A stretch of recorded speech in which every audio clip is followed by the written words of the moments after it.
left Australia, and boy have we had a wonderful time. Today was a bit of an important day because really it was the last full day of travel that we'd have before we'd start our long trek home. And what a beautiful way to start it off. We went down to the Jordan River, down just below Jericho, where the Israelites crossed over with Joshua. And this is also the traditional baptism site of Jesus Christ. So we had a beautiful time there right next to the river before we headed off down to Masada. And Masada is just one of those places that it's a must-see. And when you go there, you cannot believe what happened here and the importance of what happened here to the Israelites as well. So after we went to the fortress of Masada, then we went down to Gedi, where we walked right up the canyon up into the waterfall where David hid from Saul. It's a big trek and it was quite warm, but it was well worth every step of the way. And then once we came down from there, we headed off down to Qumran, to where the Dead Sea Scrolls were found. And then what everyone was looking forward to was a swim in the Dead Sea. And there was mud, and there was slipping, and there were people with getting water in their eyes. It was an amazing time.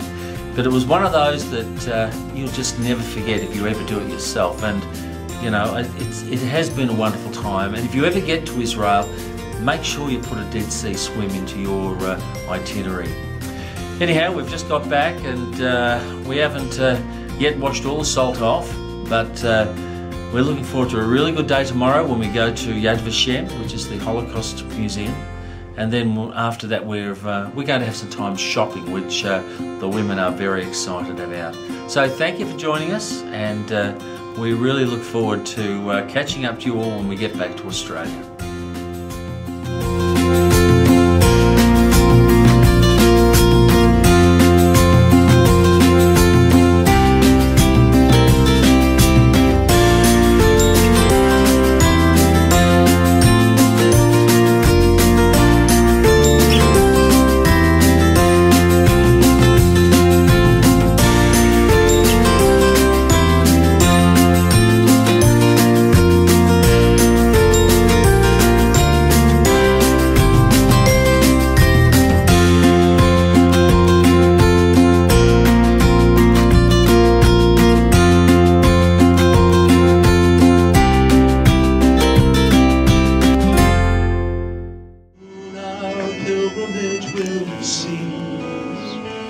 Soon our happy hearts will quiver with the melody of peace.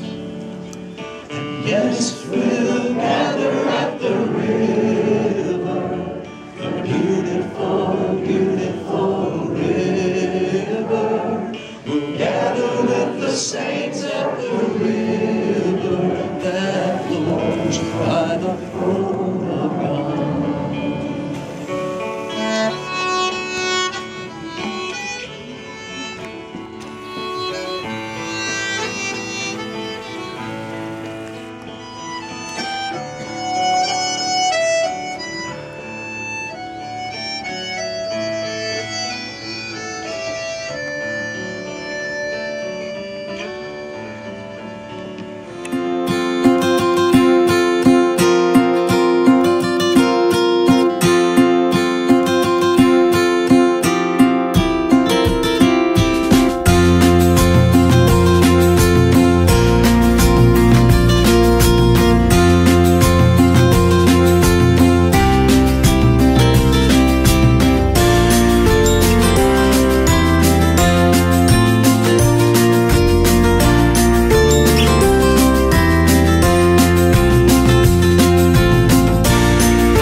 Less than that, only several weeks, the Roman soldiers toiled to build an attack ramp in order to get up to the top of this hill. And before they even began construction of the attack ramp, they built 8 camps to surround the mountain. You can see one of the bigger camps on that side. You see the wall, the structure over there.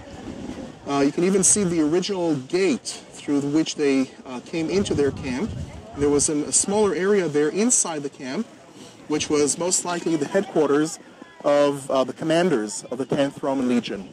In addition to that one, there were 7 other camps. You can see another one down there below. You see a diamond-shaped structure down at the bottom, and then a few others all around the perimeter.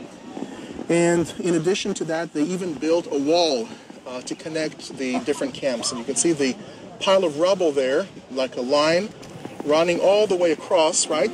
That was the wall that they erected. Dry bones, the valley of dry bones. You know what that symbolized? The resurrection of the nation of Israel after its death, which was before the first exile, or at the first exile. What I thought we'd just do here is read one psalm, Psalm 61, because David uses, whether he was here or not, we don't really know, but he ran around the Judean wilderness when he was trying to get away from Saul. So he knew this area, he knew the area on the other side as well, and he uses this illustration as an illustration of God. Hear my cry, O God, listen to my prayer. From the end of the earth I call to you, when my heart is faint. Lead me to the rock that is higher than I. For you have been my refuge, a strong tower against the enemy. So he's talking about something like this, a place that he could go and get inaccessibly high from his enemies so that they couldn't hurt him. And he says God is like that for him. Let me dwell in your tent forever, which is really kind of a Bedouin kind of an illustration then. We had that from Psalm 23, the end of the psalm switches from being a sheep to actually being a person living in the Lord's tent. Let me take refuge under the shelter of your wings. So there's another illustration. For you, O God, have heard my vows. You have given me the heritage of those who fear your name. Prolong the life of the king. May his years endure to all generations.